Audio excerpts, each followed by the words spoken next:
Buenas tardes a todos y todas. Gracias por estar en este espacio de formación de nuestra línea. Y bueno, lo que pretendemos hoy día es, a través del diálogo con las personas que están aquí, reflexionar sobre las prácticas que hemos tenido nosotros como equipo y también las prácticas que ustedes han tenido en investigación, para ver si es que los criterios que podamos levantar hoy día pueden ser aplicados a nuestras investigaciones. Entonces vamos a... No sé si, Leo, ¿podrías proyectar, por favor? Por lo menos en... Gracias. En la diapo 4 yo creo que estaría bien.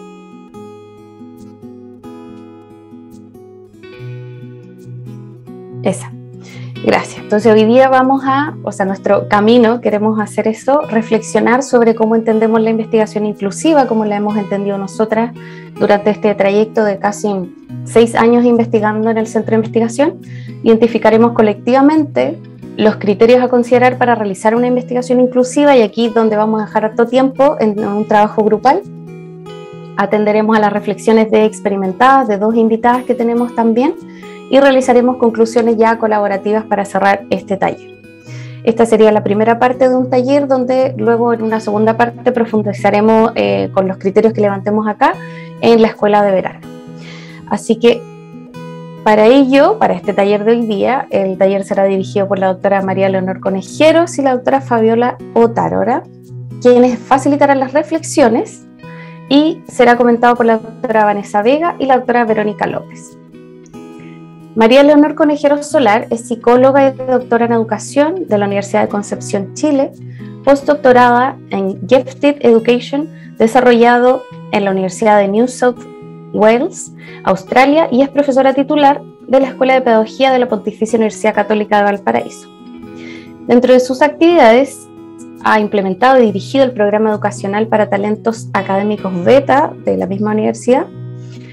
Fue directora del programa de Magíster en Educación, mención Evaluación de Profesores. Es investigadora principal de esta línea, Prácticas de Aula y Escuela para la Inclusión, del Centro de Investigación para la Educación Inclusiva, y participa de diversas investigaciones sobre alta capacidad. Entre estas, su investigación se ha centrado en poblaciones vulnerables, de doble excepcionalidad, aspectos socioemocionales de niños y jóvenes talentos, y mujeres con alta capacidad e interés en el área STEM. Es parte también de la Red Chilena para la Alta Capacidad y ha publicado artículos y capítulos de libros en esta temática. Fabiola Otárola Cornejo es licenciada en Educación de la Universidad Metropolitana de Ciencias de la Educación y es doctora en Lingüística de la Pontificia Universidad Católica de Valparaíso. Actualmente es investigadora emergente de nuestra línea de Prácticas de Aula y Escuela para la Inclusión, y también, también de la Universidad Católica. Es profesora agregada del Instituto de Literatura y Ciencias del Lenguaje de esta misma universidad. Investiga sobre lengua de señas chilenas y desarrollo del lenguaje, educación inclusiva y análisis del discurso. Entonces le doy la palabra a Leonor y a Fabiola. Muchas gracias, Giselle. Y sean todos muy bienvenidos a este taller de la línea 3. Estamos muy contentas de poder estar con ustedes hoy. Vamos a partir contextualizando un poquito más de dónde estamos situados. Como decía Giselle, este es un centro de investigación avanzada que busca formar capital humano también, ¿cierto? Y indagar sobre las prácticas de inclusión, pero en distintos ámbitos de inclusión, como ustedes pueden ver en las líneas de investigación que tiene el centro, que son 8, que están acá en esta gráfica. Nosotros somos de la línea de prácticas de aula y escuela para la inclusión. Estamos en el segundo periodo del centro, que va desde el 2022 al 2026. Esta cocina, como señalábamos inicialmente, es una cocina bien reflexiva. La verdad es que queremos llevarlos a pensar sobre cómo estamos entendiendo la investigación, pero concretamente en el ámbito de la investigación inclusiva. Y por ello que nos hemos preguntado, ¿la vamos a entender como un contenido, como un tópico, como una metodología, una forma de hacer, como estrategias metodológicas para poder desarrollar investigación? ¿O la vamos a pensar desde una opción más bien ética, más bien epistemológica? Nos interesa que podamos reflexionar sobre qué es lo que indagamos, en el fondo cuál es el contenido de lo que indagamos, para qué indagamos eso, con quién los estamos indagando, desde qué enfoque nos estamos aproximando a esa indagación, qué diseños metodológicos son los que estamos utilizando, estamos pensando para realizar nuestra investigación, qué roles estamos asumiendo, solo el rol de investigador o además otros roles, ¿no?, en este proceso. ¿Qué tipo de procedimientos son los que estamos utilizando o pensando utilizar? Todo este tipo de decisiones son decisiones que nos tenemos que plantear antes de iniciar los procesos de investigación y en especial cuando estamos pensando en procesos de investigación inclusiva. Y aquí tenemos otras preguntas, ¿no? Cuando pensamos la investigación inclusiva como tópico o como contenido, ¿es el tema que abordamos en nuestra investigación de relevancia social o es solo mi interés individual? Nos preguntamos nosotras también al hacer nuestra investigación. Y queremos que también hoy día compartir estas reflexiones con ustedes.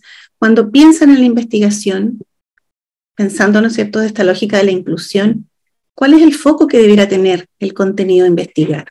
¿Solamente interés individual? Porque es un tema que me apasiona, que me gusta, que me parece que es relevante, o es un tema porque tiene más que la relevancia investigativa, solamente es social. Eso es algo, ¿no es cierto?, que necesitamos también reflexionar. Nuestra investigación, cuando aborda temáticas inclusivas, por ejemplo, estamos investigando sobre poblaciones que tienen una necesidad educativa especial como la condición de espectro autista, o estamos indagando sobre la temática de alta capacidad, o la condición, por ejemplo, que trabaja Fabiola, que tiene que ver con estudiantes, ¿no es cierto?, que son sordos. Al hacer eso, estamos ya haciendo investigación inclusiva. Basta con que la temática se aproxime a una mirada que en el fondo atiende la diversidad para que sea inclusiva. ¿Es eso suficiente? Y es algo que nosotros pensamos que en realidad no. Por eso tenemos que cuestionarnos qué es lo que realmente hace que la investigación sea inclusiva. Y es importante tener una investigación que sea crítica sobre la relación entre las personas que investigan y aquellas que son investigadas. ¿Cuál es el rol que en el fondo le estamos dando a aquellos que son nuestros sujetos de investigación? ¿Qué participación tienen en el proceso de investigación? ¿El contenido que a ellos les interesa es acogido en nuestra investigación? ¿Las preguntas que ellos se hacen, nosotros las consideramos? ¿O solamente vamos desde nuestra mirada, ¿no?, como investigadores, con nuestras preguntas? Y entonces no problematizamos tampoco esa relación, o si lo hacemos, entre nosotros y aquellos que son investigados. ¿Qué voz le estamos dando? Pero además de no solo la voz, ¿no?, ¿qué participación le estamos dando en los procesos de investigación?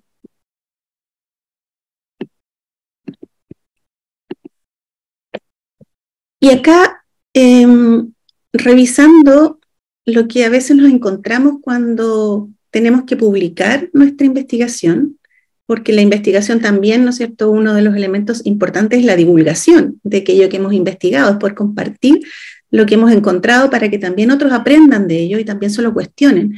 Y nos hemos encontrado con esta recuadro que ustedes ven acá, que era información que aparecía en una revista X, que señala que esta revista no publicará trabajos cuya base teórica no sea lo suficientemente consistente, que utilicen metodologías débiles y con análisis de datos pobres, que no concluyan consistentemente con los objetivos propuestos, o en los que se utilicen muestras pequeñas y no generalizables, sujetos de una clase, de un centro, por ejemplo. Los estudios meramente descriptivos que empleen muestras pequeñas, sesgadas o locales no serán considerados. ¿Estos lineamientos apoyan la investigación inclusiva? Realmente, cuando nos señalan que no podemos centrarnos en mirar una clase, no podemos centrarnos en mirar un centro, por ejemplo, una escuela, no podemos utilizar muestras pequeñas, a lo mejor 8 o 10 estudiantes. ¿Apoya este tipo de investigación? Que es también lo que queremos reflexionar con ustedes, ¿no? Que es lo que entendemos por esta investigación inclusiva, pero también cómo el medio colabora o no colabora a que hagamos este tipo de investigación. Acá tenemos algunas citas de algunos textos que nos señalan que cuando pensamos en hacer una investigación inclusiva, tenemos que abordar temas que importen, temas que vayan contribuyendo a transformar, a producir cambios, que sean ideas que tomen problemáticas además reales, ¿no? del contexto, que sean situadas en ese sentido y que nos permitan realizar un conocimiento de esas realidades educativas de manera profunda.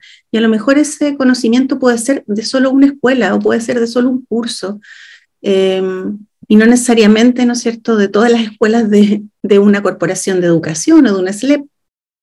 Tenemos que enfocarnos en temáticas que denuncien situaciones de exclusión, de injusticia, de desigualdad, o relatar experiencias de inclusión, de resistencia y de cambio.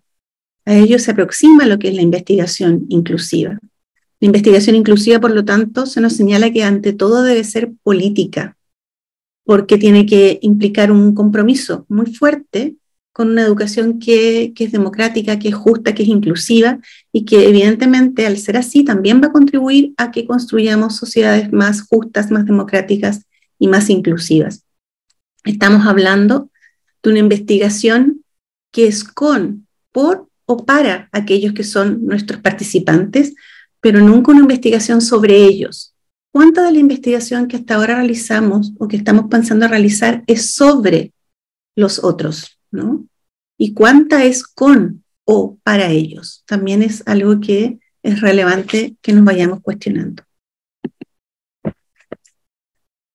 Como verán, hoy día más bien estamos en esta actividad en una forma más reflexiva, ¿no? No traemos tantas respuestas, sobre todo en esta primera parte. Creemos que las respuestas pueden ir dándose de a poco. Y otro de los elementos que creíamos nosotros cuando comenzamos a organizar este taller metodológico sobre inclusión y la idea de cómo estábamos haciendo investigación inclusiva, además de poder centrarnos en que si estábamos refiriéndonos al tópico, también pensamos en cómo avanzamos hacia la metodología. Entonces, nos hacíamos preguntas respecto a si la forma en cómo estábamos investigando, es decir, el enfoque o las estrategias o los métodos que estábamos utilizando para abordar las investigaciones estaban teniendo una visión inclusiva. ¿Qué de inclusión tenían las metodologías que estábamos utilizando? ¿En qué medida entonces también estas metodologías, al igual que Parrilla, contribuyen de forma adecuada a la construcción del conocimiento en inclusión, ¿no? Son preguntas que quizás pudieran ir en torno también a esta reflexión y que tiene que ver con la forma en cómo vamos haciendo los procedimientos desde una mirada que, si bien a veces congregamos a un grupo o a una temática interesante que pudiera ser de impacto, no siempre utilizamos las metodologías más adecuadas para dar respuesta de forma inclusiva a aquello. Y en esto quisiera mostrarles un ejemplo de aquello.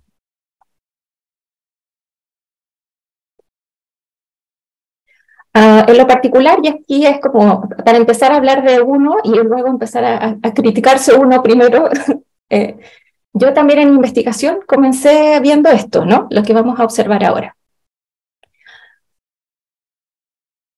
Tenía que observar personas, en este caso personas sordas, que tenían unas narraciones, y los espacios de narración tenían que ver con esto, ¿no? Como una situación en la cual se reunían personas sordas, utilizaban una lengua en particular, un código en particular. Si quieres, vas avanzando nomás. Un código en particular,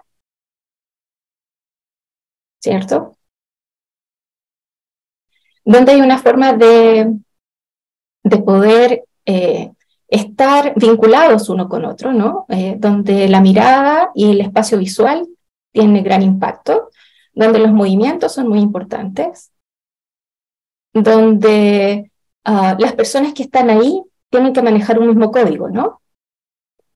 Y donde el investigador que está observando esto tiene que poder transferir esta información que estaba dándose en este momento, hacia cumplir los objetivos que en este caso tenía poder describir la lengua, pero no solo describir la lengua, sino que también tener una mirada más profunda, sino que también describir lo que va sucediendo, qué se dice, qué hay del trasfondo. Pues lo que hice en una primera instancia fue un gran error, y les voy a mostrar cuál fue mi gran error. Metodológicamente, la siguiente.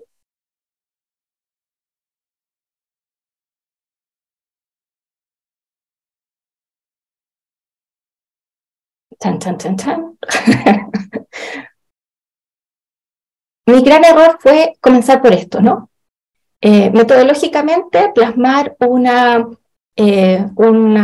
discurso que iba siendo narrado, primero a una lengua que es una lengua muy distinta, ¿cierto? A una visión más bien plana, a una visión en la cual donde el espacio, los movimientos, el reconocimiento de las miradas, la búsqueda de la información a través de lo visoespacial se tornaba hacia una metodología que no se situaba o no se condecía con lo que se requería. Por suerte, no, obvio, nos dimos vuelta y nos dimos cuenta de estas situaciones que no estábamos cumpliendo. ¿Y por qué? Porque seguíamos las investigaciones anteriores, ¿no? Porque también seguimos investigaciones de forma clásica, para poder respetar lo que es la metodología clásica y respetar cómo se va haciendo antiguamente o cómo tiene este bagaje antiguo. Entonces, tomamos decisiones metodológicas que muchas veces responden más bien a elementos que son tradicionales y que tienen que ver con investigaciones más bien desde una mirada positivista, ¿no? Ya sea el número de personas, ya sea los procedimientos, que tengan un mayor impacto, pareciera, para nosotros, o que sean más objetivas, o que sean más válidas para un entorno. Y pareciera que estas miradas más bien positivistas van en contra de algunos otros procedimientos que podían ser más adecuados a la metodología que quisiéramos o necesitamos estudiar en algún momento o algún procedimiento. Al igual que Murillo y Duc, por ejemplo, plantean que más que cambiar el mundo, nos mueve para nuestras propias investigaciones. Lo que antes también señalaba Leonor era la idea de que estamos trabajando en investigaciones para publicarlas y no para poder crear impactos sociales, para poder cubrir ideas que tienen que ver más bien con cumplir objetivos en torno a las publicaciones o a la exigencia de una publicación y no al objetivo que nos conduce inicialmente a la investigación que nosotros deseamos hacer o el impacto que tenemos que dar. Por otra parte, se han creado o se han desarrollado metodologías en las cuales, por ejemplo, la investigación participativa es interesante desde la perspectiva en que ya no solo estudia a los grupos desde una mirada más bien lejana, sino que los hace partícipes de los procedimientos y releva entonces las voces que hay al interior de estos participantes, transformándolas entonces en experiencias y reflexiones compartidas y conjuntas con las metodologías que se están utilizando. Otro de los tópicos, y el tercero que nosotros quisiéramos abordar acá, es entonces tenemos la idea de tópico, ¿no? Inclusión como tópico, inclusión como metodología, y la tercera sería inclusión como una epistemología o ética. Entonces estamos viendo que nuestra investigación es inclusiva porque tiene una visión epistemológica o porque tiene una visión ética. Bueno, entonces las preguntas aquí que les proponemos es ¿cuál es nuestra postura respecto a la inclusión, respecto a la educación inclusiva? Y cuáles son las prácticas entonces que están asociadas como investigadores, o quiénes somos nosotros para que estas investigaciones sean de tipo transformadora.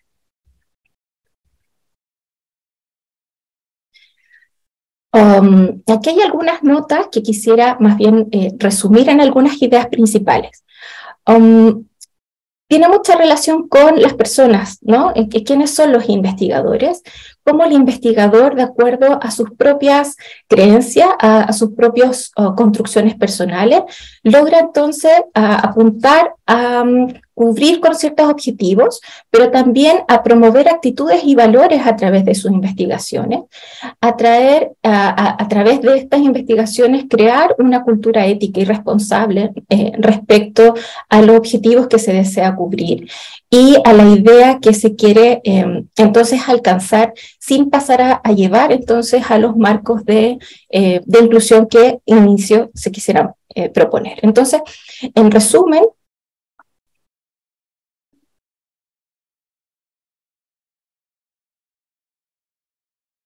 la siguiente.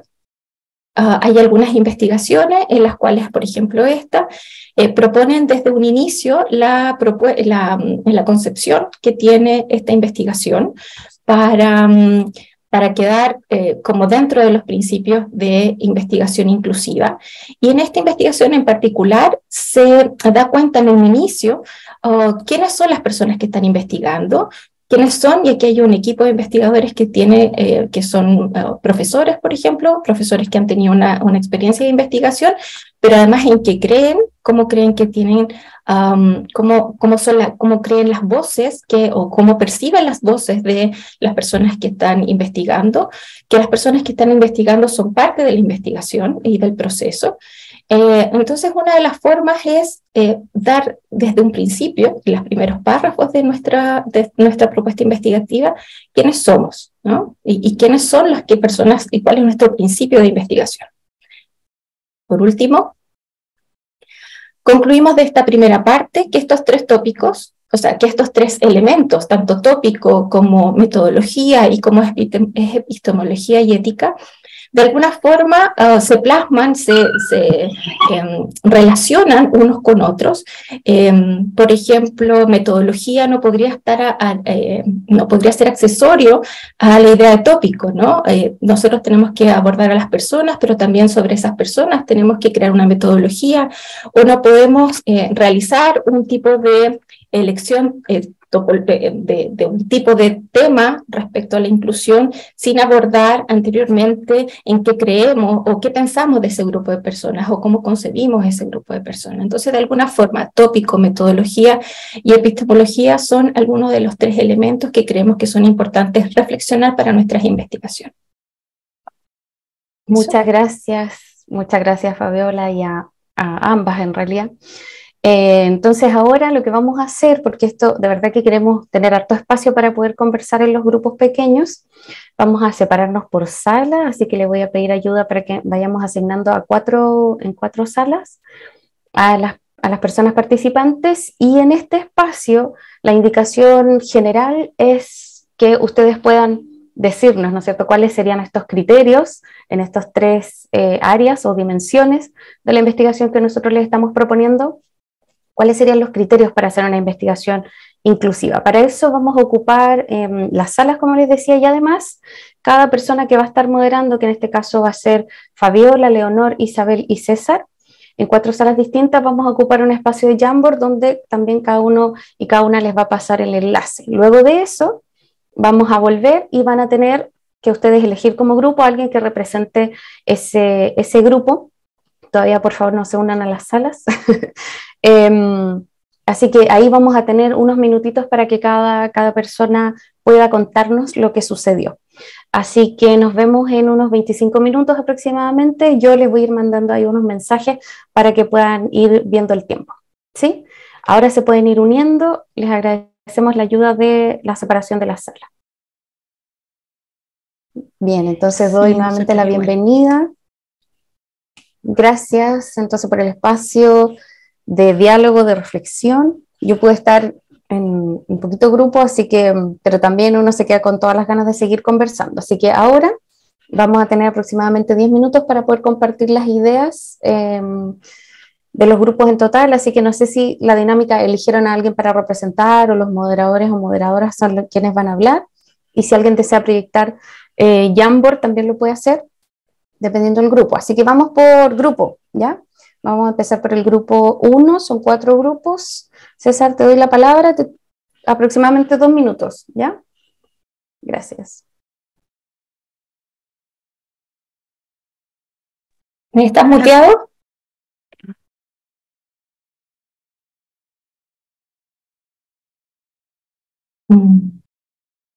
Perdón, decía que no voy a necesitar el Jamboree porque lo tomé nota en una hoja, así que voy a hablar desde acá.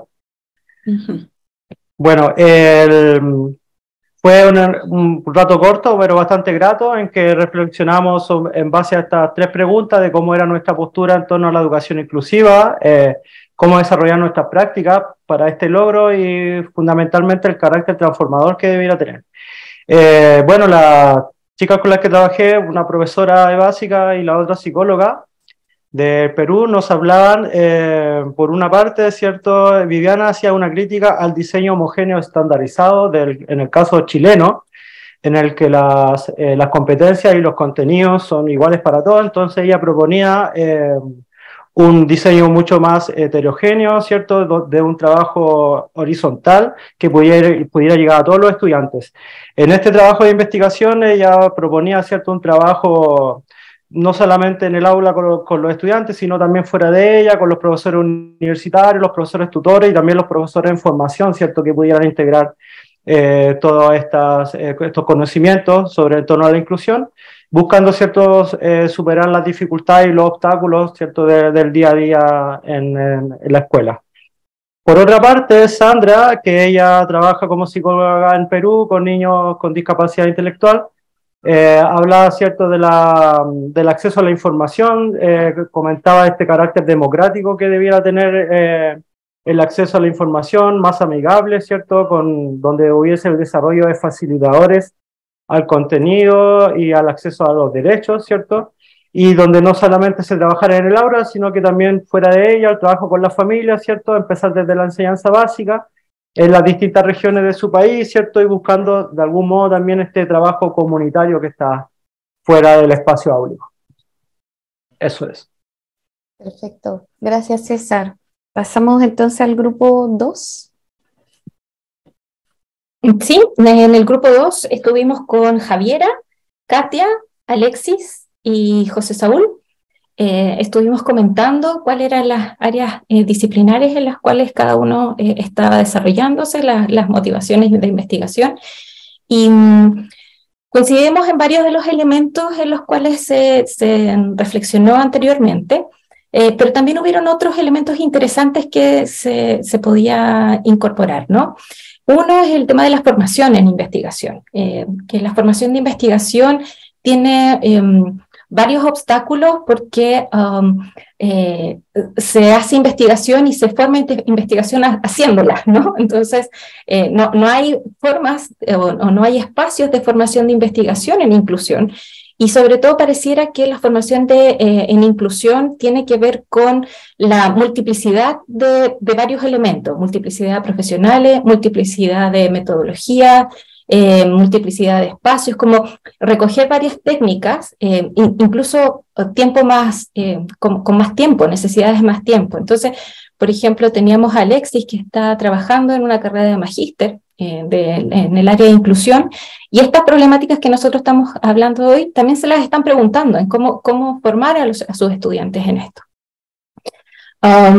También la idea de la metodología en torno a esta disyuntiva que hay del caso único, ¿no? En medicina, por ejemplo, en el área de medicina, ver cómo la importancia de los casos únicos en esas áreas disciplinares pareciera que no tiene tal importancia en esta otra área disciplinar, ¿no? En las áreas más sociales, los casos únicos o los estudios en espacios donde los participantes son menos, ¿no? Y donde no se cree que el conocimiento que se pueda originar en esos espacios pueda ser relevante o representativo para un espacio en particular.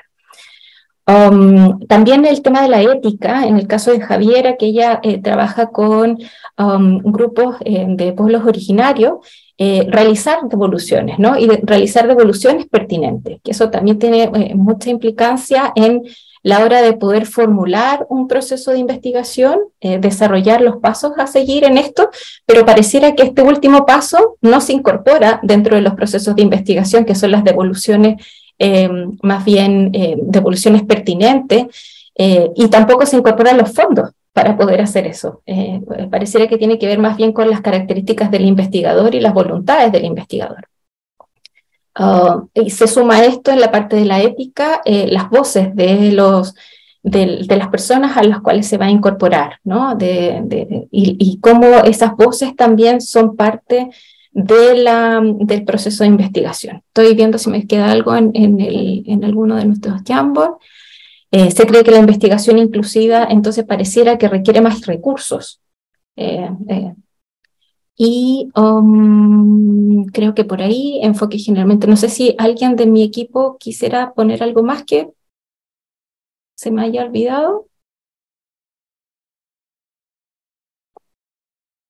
Eso por nosotros entonces. Ya, muchas gracias, Fabiola.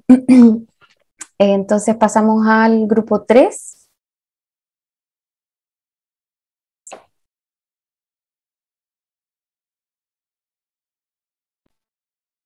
Ahí se ve el Jamboard del grupo 3. Sí, un poco chiquitita la letra. Sí. Bueno, sí, en el grupo estábamos Luis, Verónica, bueno, estuviste tú, Gise, estaba Weasley y yo, y partimos señalando que en realidad más que criterios que podían ser quizás muy rígidos, muy reglados para la educación inclusiva, podríamos hablar de principios, ¿no? Que debiéramos considerar o tener presentes cuando hiciéramos investigación inclusiva. También señalábamos que no necesariamente la política pública se hace cargo de todo, por lo tanto es importante que hagamos investigación que no necesariamente siempre esté pensando en que tiene que aportar a responder a las políticas públicas, porque a veces hay temas que a la política no necesariamente le son tan relevantes o no tiene la capacidad de hacerse cargo. Entonces también tenemos que aportar considerando eso, pero siempre teniendo presente que tienen que ser temáticas que apunten a la justicia social, a la democracia, al respeto a la diversidad, al reconocimiento del otro, ¿no? Como alguien legítimo, significativo. También señalábamos que se puede hacer investigación inclusiva no solo en educación, sino que la investigación de inclusión puede ser en distintas áreas, que una de las áreas es la educación. También señalábamos que no necesariamente toda la investigación tiene que ser inclusiva desde que se hizo el diseño hasta que se concluyó, porque podrían haber algunas etapas quizás que fuesen las inclusivas, como por ejemplo a lo mejor nuestro diseño no estuvo pensado siempre como desde que fuese algo transformador, pero al hacer la devolución de resultados, por ejemplo, sí estamos haciendo investigación inclusiva cuando lo hacemos con los propios participantes y con ello vamos permitiendo transformar realidades que ellos pueden estar viviendo y que esta investigación les hace sentido, ¿no? Es importante también compartir los resultados que uno hace con otros grupos que pueden ser similares o que tienen problemáticas similares, porque eso también les puede ayudar en este proceso de reconocimiento, de autorreconocerse de sentirse parte, de pertenecer, ¿no es cierto?, a un grupo, pero también de transformar su realidad. Bueno, hablábamos de esto, de la importancia que la investigación inclusiva siempre tiene que poder devolver los resultados a los participantes, no solo quedarse con ellos para un paper, que eso puede ser a lo mejor muy reducido, muy sesgado, no necesariamente va a transformar, ¿no? O va a contribuir a la mayor justicia social. En ese sentido, que una investigación inclusiva tiende a tensionar los bordes, lo legítimo con lo no legítimo. Y no sé si se me queda algo o quiere alguien del grupo señalar algo más.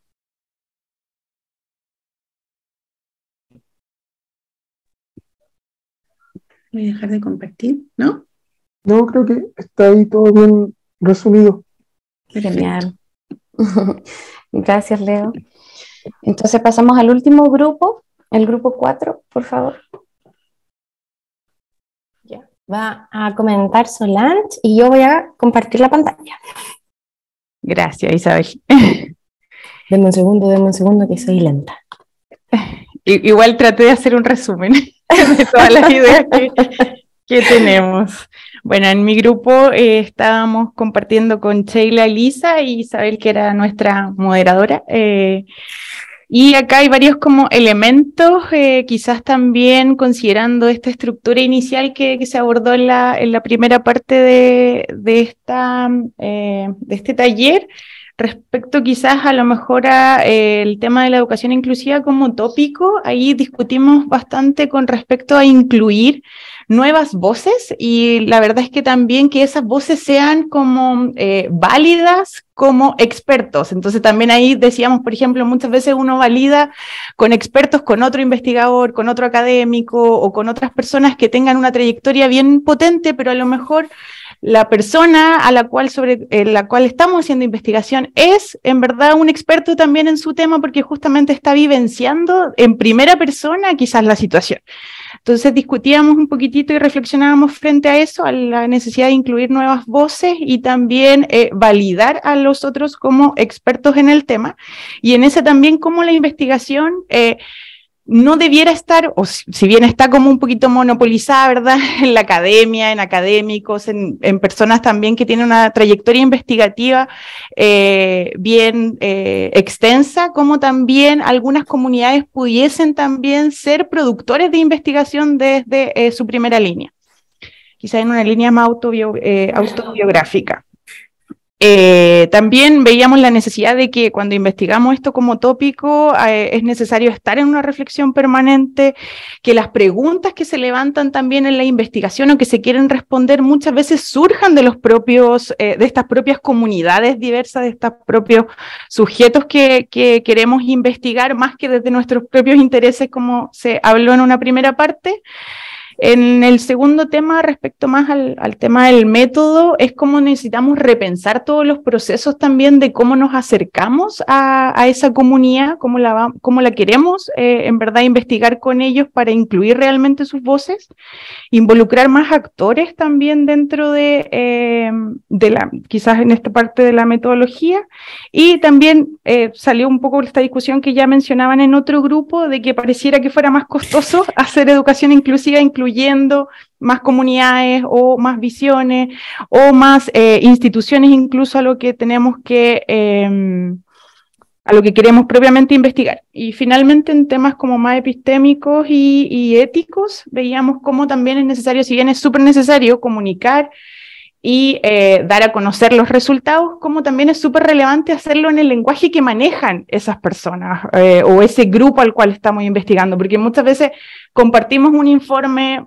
como muy en formato ANIT, por así decirlo, y cómo eso a veces puede ser más o menos accesible también para una determinada comunidad o de acuerdo a la capacidad de comprensión de los propios niños, por ejemplo, también cómo le devolvemos a los niños en su propio lenguaje ciertas investigaciones o resultados de sus propias investigaciones, o cómo también aseguramos la voluntariedad, que era como algo de lo último que discutíamos, la voluntariedad también, por ejemplo, al hacer firmar asentimientos en niños más pequeños, y cómo también realmente validamos su decisión personal y si eso es su decisión personal. Eso fue como, no sé, Isabel o Lisa o Sheila, y si me pasé de los 2 minutos, perdón. Ok, no hay problema. Muchos temas. Sí, gracias. Isa, ¿puedes dejar de...? No, gracias. Bueno, muchas gracias a los grupos. Yo no paré de tomar apuntes, no sé. Creo que son buenas las ideas que van saliendo. Entonces, ahora vamos a pasar a la reflexión de nuestras invitadas. Entonces, primero voy a presentar a Verónica y luego a Vanessa.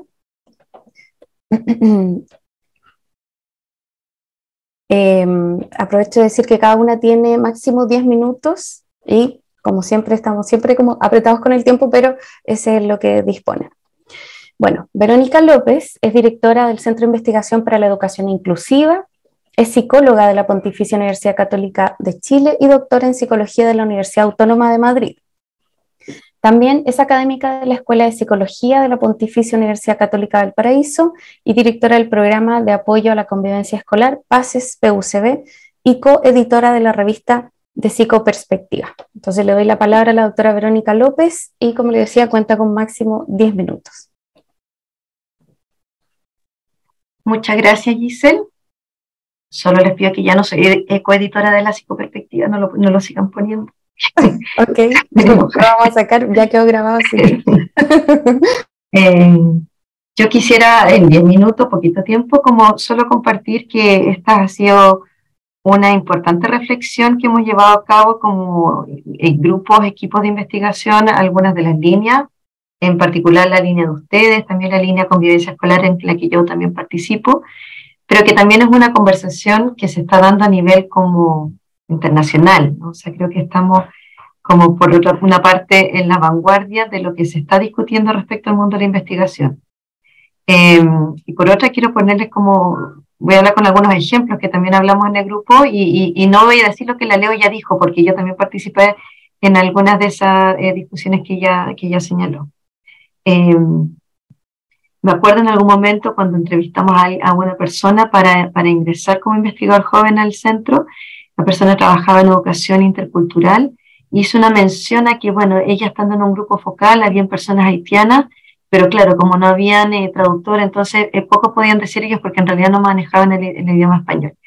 Y me acuerdo de la investigadora responsable en ese minuto de la línea, como que quedó así como, y o sea, para mí ahí como que se abrió el tema, ¿sí? Pero ¿cómo puede ser que una persona que trabaja en educación intercultural no disponga, no anticipe que esto puede obviamente ocurrir? O sea, ¿cómo nosotros generamos las condiciones para la exclusión en la propia investigación, en los procesos investigativos que hacemos? Y lo comparto porque yo creo que es algo que es en sí un proceso. O sea, me parece que llegar a plantearnos esto tiene mucho que ver con la manera en que se ha ido transformando la investigación, particularmente educativa, pero también en salud pública, por ejemplo. Conversamos con las personas que trabajan, investigan con adultos mayores, temas de cuidado, o también las personas que investigan en la salud y la calidad de vida de personas con enfermedades raras, enfermedades muy poco frecuentes, es decir, que estos son ámbitos de esta investigación que trascienden el campo de lo educativo. Yo solo quiero compartir como una parte de reflexiones adicionales y luego compartirles unas diapos que creo que también pueden ayudar a situar. En el marco de los principios, para mí me parece que la opción ética epistemológica es como uno de los trasfondos de una inquietud por avanzar a una cuestión más inclusiva en la manera en que desarrollamos los procesos investigativos. Y que además, junto con eso, el hecho de hacerlo con otros, en un marco más o menos flexible de cómo eso se hace, también lo es. Dicho eso, sí me parece, y como quiero como enumerarlo para no pasarme el tiempo, sí me parece que la opción metodológica, dentro de lo que les escuché al principio, es debatible. Y yo ahí entro como a diferir con ustedes en algunos puntos. Me parece que así como la inclusión es un proceso, nos lo insisten, ¿cierto? El Mel Ainscough, el Gerardo Cheita. Bueno, también la investigación inclusiva debiese entenderse como un proceso. Y eso quiere decir como, por una parte, evitar los binarismos. Ahí voy a poner una misma frase tomada de Sleep Tyner del 2001, que decía, bueno, la ciencia no es binaria, en el sentido de que la cita de ustedes era: los que se adscriben al paradigma positivista aceptan las cosas como son, intentan realizar reformas marginales, y los que ven la educación inclusiva como una política cultural y un llamamiento a la reconstrucción educativa no son positivistas, ¿no? O sea, no termina la frase así, pero ahí yo tendría como ojo y cuidado, en el sentido de que esto nos devuelve a la discusión epistemológica, metodológica de los años 80, a los positivistas versus los cualitativos, a la predominancia de la investigación cuantitativa versus la cualitativa. A mí no me gustaría que de este taller saliéramos pensando, por ejemplo, que la investigación inclusiva solo puede ser cualitativa, porque me parece que no es así. Y ahí es donde yo abogo, por ejemplo, de hecho, hago un curso de diseños mixtos en y para la transformación social. Y ahí es donde yo también les decía a mi grupo que en el marco de lo que yo puedo compartir, yo partí siendo ayudante de investigación cualitativa 3 años, así es como yo me formé, y luego hice una investigación cuantitativa, puramente, y luego he ido transitando, no solamente en el foco de trabajar con personas con talento académico, al tema del bullying, y de ahí a la convivencia, violencia, inclusión, sino que también he ido transitando en los métodos, ¿no? Y también en la posición como ética epistemológica.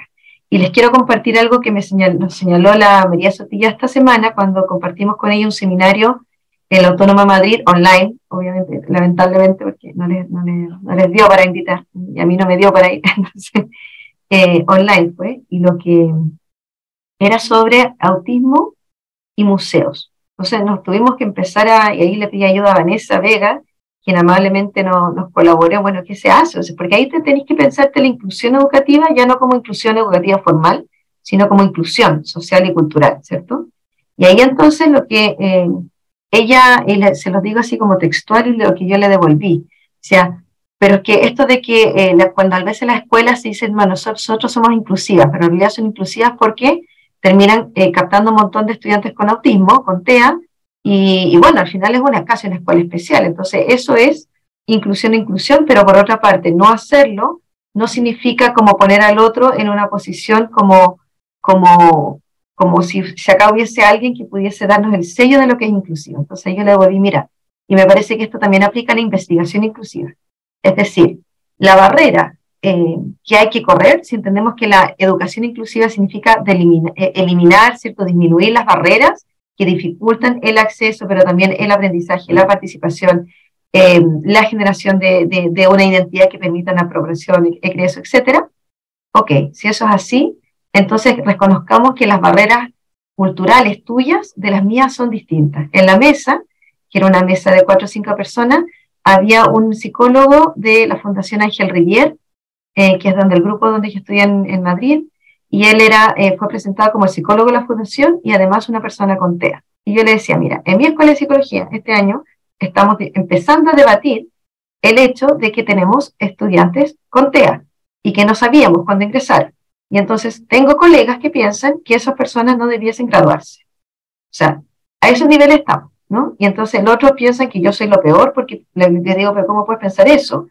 Y esas discusiones tenemos en mi escuela de psicología. Con lo que les quiero decir que las barreras que tenemos que derribar para la inclusión de las personas con diversidad de todo tipo es muy grande y es muy distinta entre países, como para que nos empecemos a tildar de tú soy, perdón del chilenismo, tú soy inclusivo, tú eres un investigador inclusivo, tú no eres una investigadora inclusiva, o porque tú publicaste ese artículo, lo eres y no. ¿Por qué?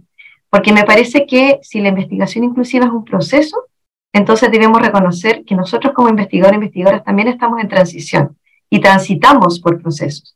Y que además es importante distinguir entre una tesis, por ejemplo, de pregrado, magíster, doctorado, que tiene un foco, un tiempo, no sé qué, una habilidad, unos recursos, de un proyecto de investigación que tiene financiamiento, que tiene cosas que cumplir, etcétera, a un programa de investigación, que es como una línea de trabajo en el tiempo, donde yo puedo a veces desarrollar investigación cuantitativa, luego compartir los resultados, pero luego esos compartir los resultados no es que me voy a mi casa, sino que al año siguiente esas personas vuelven a vincularse conmigo y entonces empezamos a hacer otro proceso, que era mucho más inclusivo del que hice el año hace 3 años, cuando en realidad no me estaba pensando a mí misma como investigadora inclusiva, pero es como una bola de nieve en que uno también va como desarrollando, y me parece que la línea que desarrolla nuestro centro Vicente Sisto, eso es lo que van haciendo, o sea, trabajar con colectivos docentes, ni siquiera con el colegio de profesores, sino con movimientos que se forman, o las personas que trabajan con activismo en discapacidad, que es como empezar a trabajar con movimientos que están corriendo a la frontera, y es meterse en ese ámbito de lo que mueve la frontera, lo que corre la frontera. Y ahí es donde yo, por ejemplo, cuando trabajo con el área de incidencia en política pública en nuestro centro, obviamente tengo que incidir en política pública, y eso es incidir en educación escolar, ¿cierto?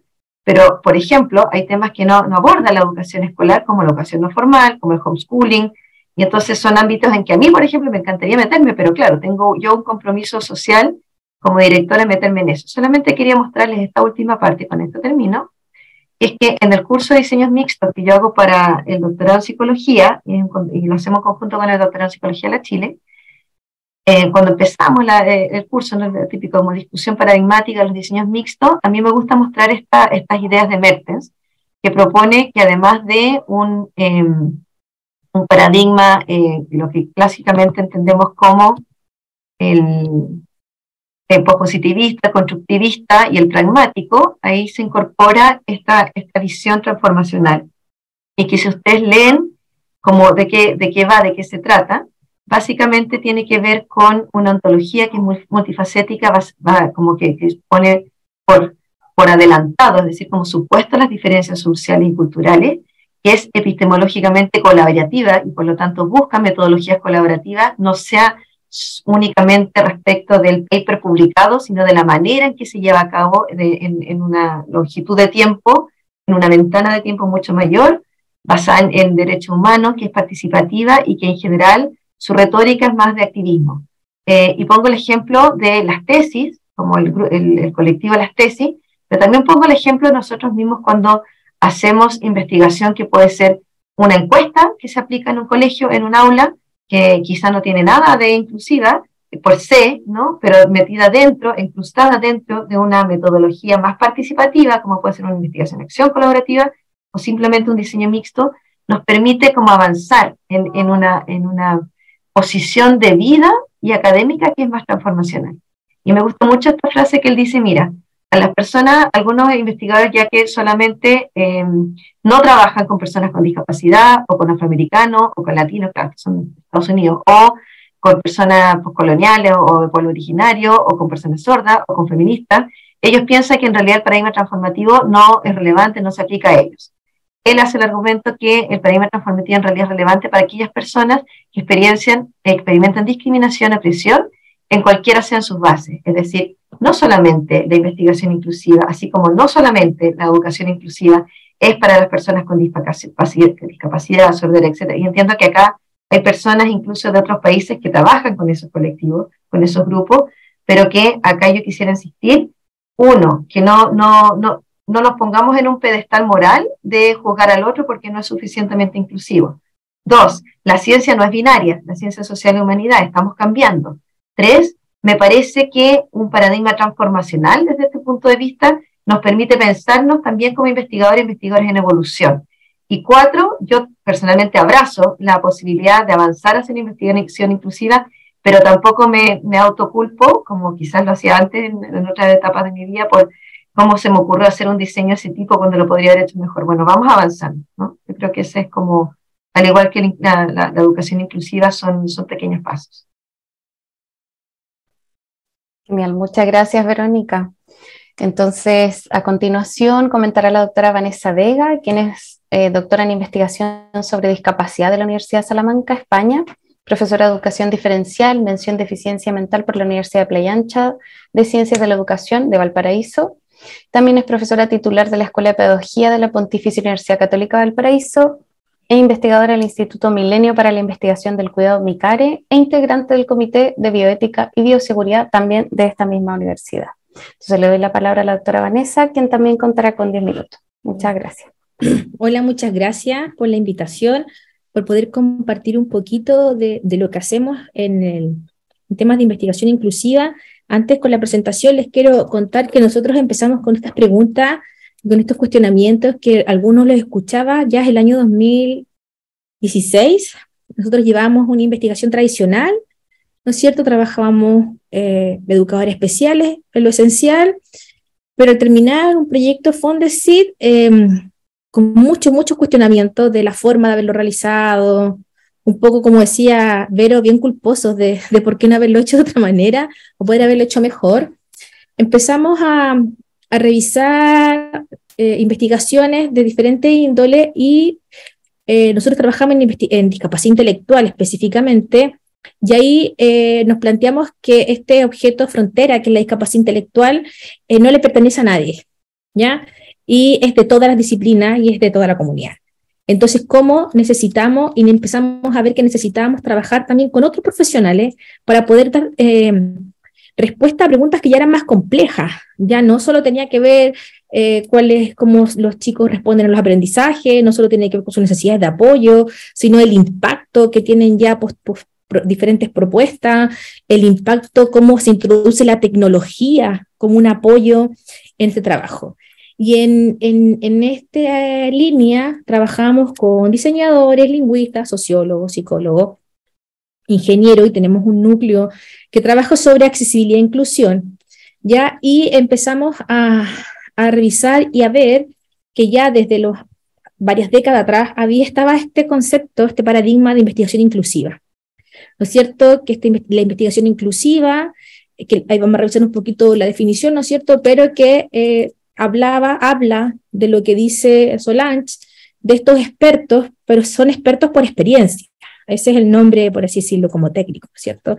Estos expertos por experiencia que tienen un espacio, y nosotros decidimos como grupo dejar de trabajar con familia, dejar de trabajar con profesores, y solo empezamos a trabajar con expertos por experiencia. Fue un cambio igual radical, una postura radical. Nos preguntan hasta el día de hoy si acaso no queremos los profesionales, si acaso no queremos la familia. No, fue una postura de ese momento. Hemos involucrado a familias y hemos involucrado a profesionales en los diferentes procesos a lo largo de los años, pero fuimos súper radicales. Nosotros queremos trabajar con personas con discapacidad intelectual y que las personas con discapacidad intelectual formen parte del equipo de investigación. Con todo eso lo que significa.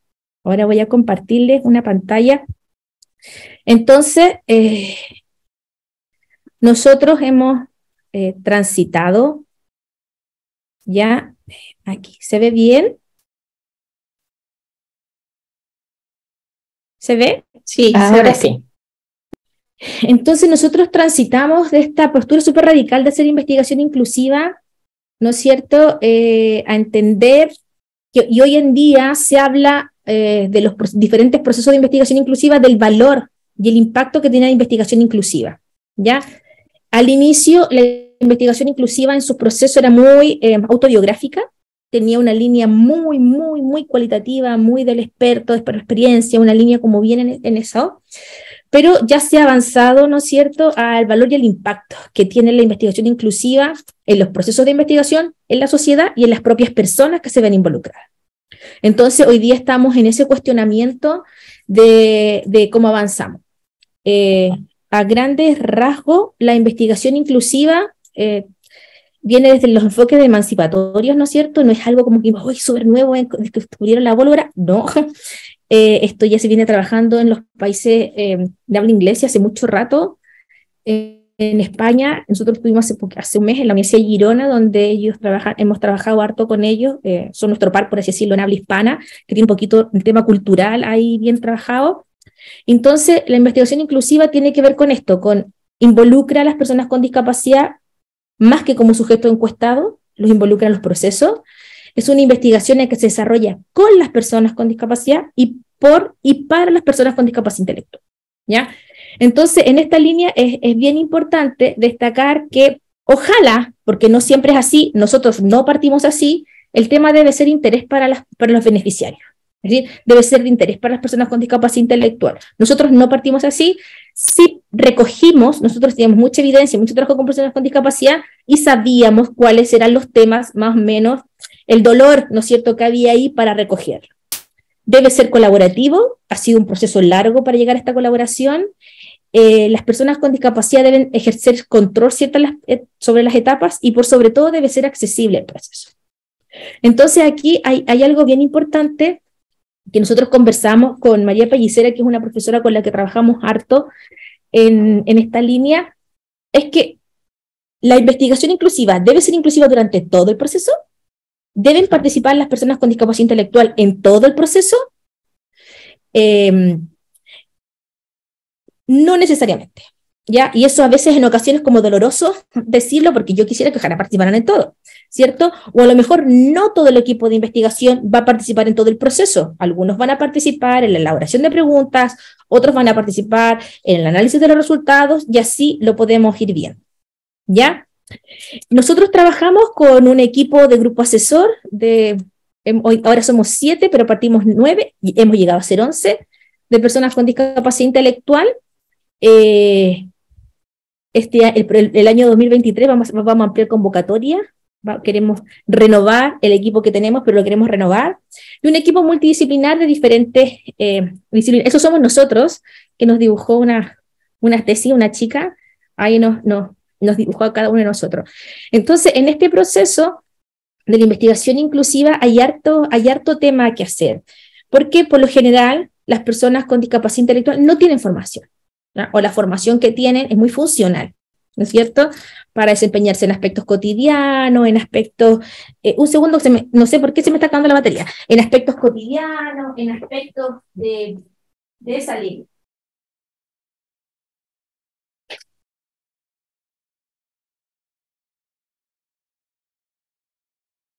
Entonces, ese es otro desafío que tenemos, es decir, formarlos a ellos en investigación, porque para que realmente participen en el equipo de investigación, tienen que saber de investigación, ¿ya?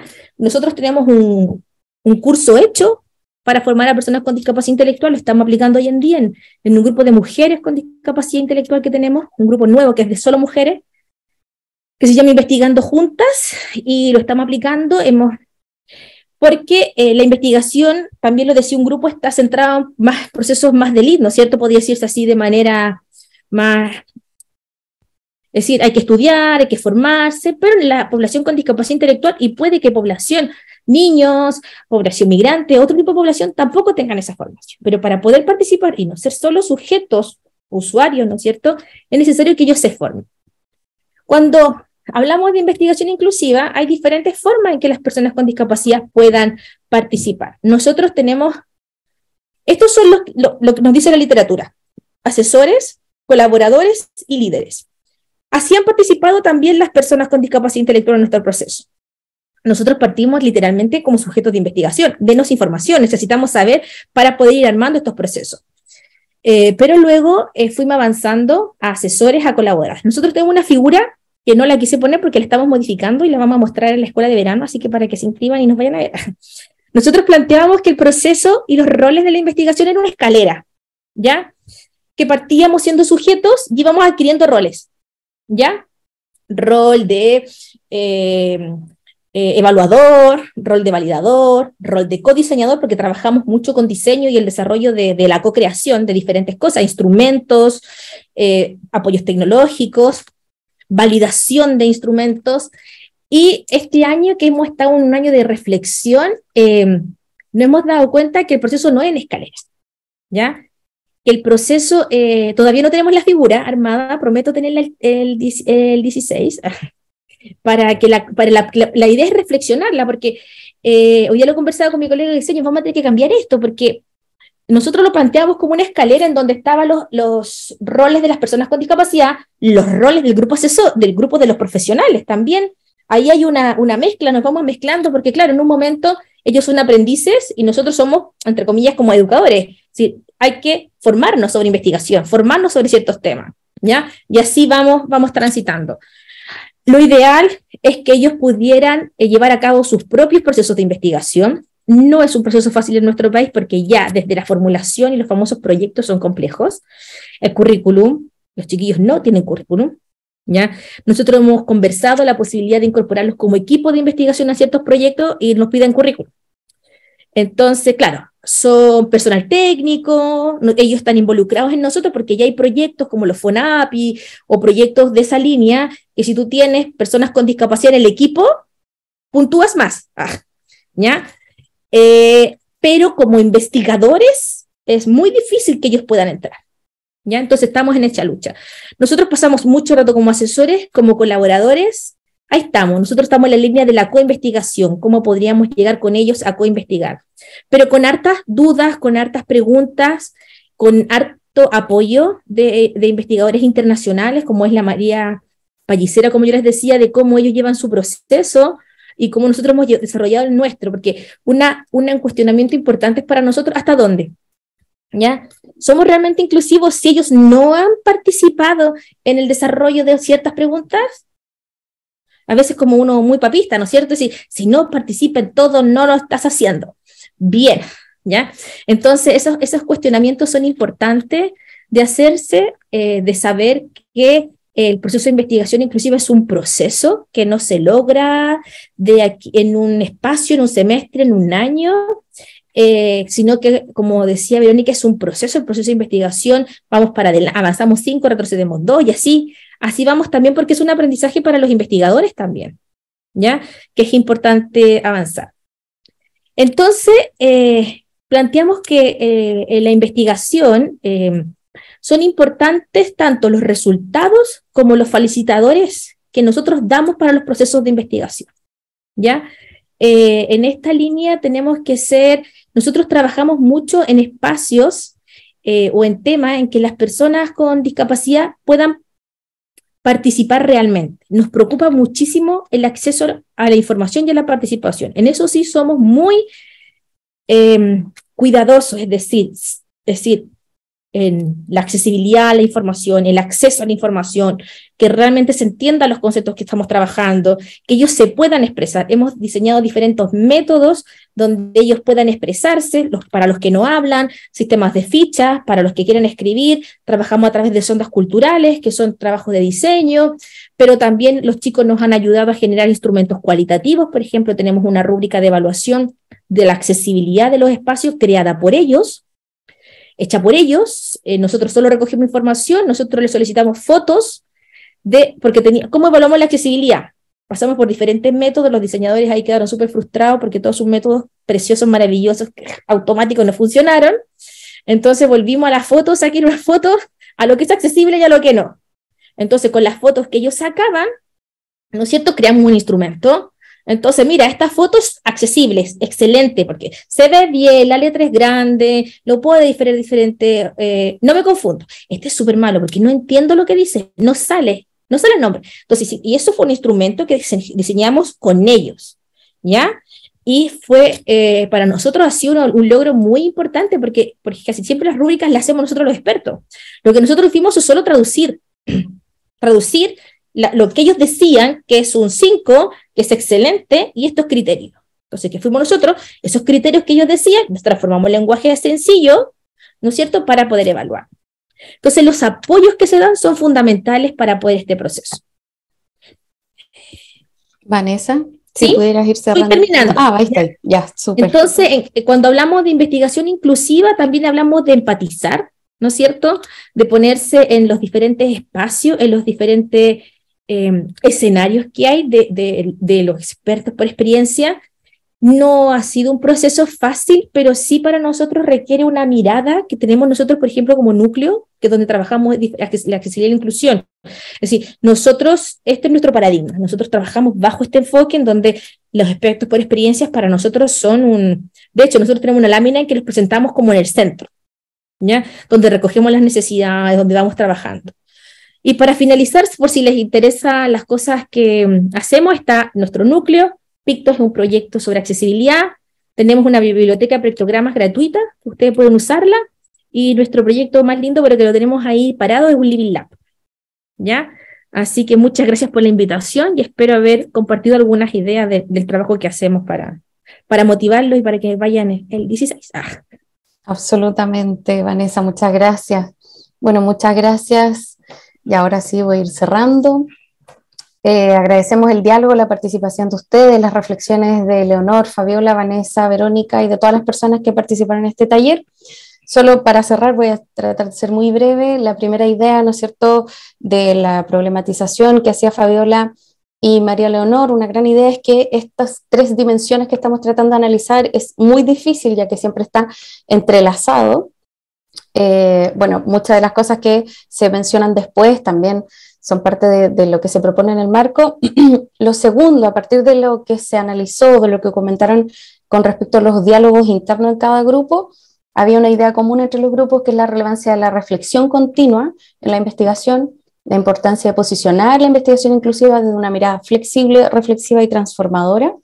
Y además se hacía mención a la relevancia de conectar con las comunidades o con las personas a quienes estamos investigando desde diferentes estrategias, tanto desde el lenguaje, la devolución de resultados, etc.